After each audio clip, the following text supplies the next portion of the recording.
Le temps n'est plus celui des pionniers, mais d'un usage général, mieux maîtrisé, mieux intégré, qui descende dans la classe. Pas pour que tout se fasse par le numérique, on peut aussi vivre sans, l'intégrer pleinement et en profiter de tout ce qu'il peut apporter, en sachant se prémunir aussi des dangers qu'il peut comporter, notamment par rapport à la vie personnelle. Ça, la vie scolaire y travaille vivement, et bien je crois que ça fait partie d'une culture où l'école ne peut plus en être absente, ne peut plus être en dehors, elle s'en saisit, et votre présence très large ce matin montre bien, malgré des contraintes diverses et variées qui pèsent sur les uns pour les autres, combien cette problématique est présente dans vos esprits, et je vous en remercie. Et ça fait donc un certain temps qu'on sait que le rôle de l'enseignant change.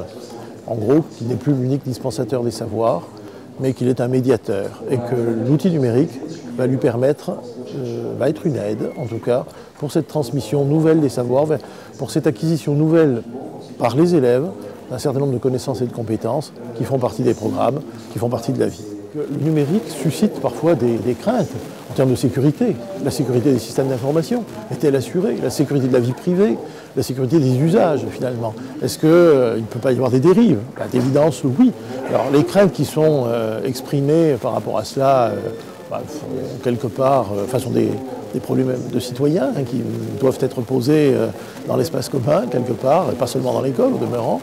Mais vous voyez bien que le support matériel évoluant extrêmement rapidement, il est sans doute important et même capital d'avoir cette culture numérique, voir où sont les usages possibles, où sont les dangers, les dérives, les risques que l'on prend. En tout cas, la crainte devant le numérique, cette crainte irraisonnée qui pourrait parfois envahir les esprits parce que la NSA, Big Brother, enfin tout ce que vous voudrez existe. Je crois que nous conduirait sans doute à manquer des rendez-vous importants de développement de la connaissance et d'accès démocratique à cette connaissance qui reste quand même la mission de l'école.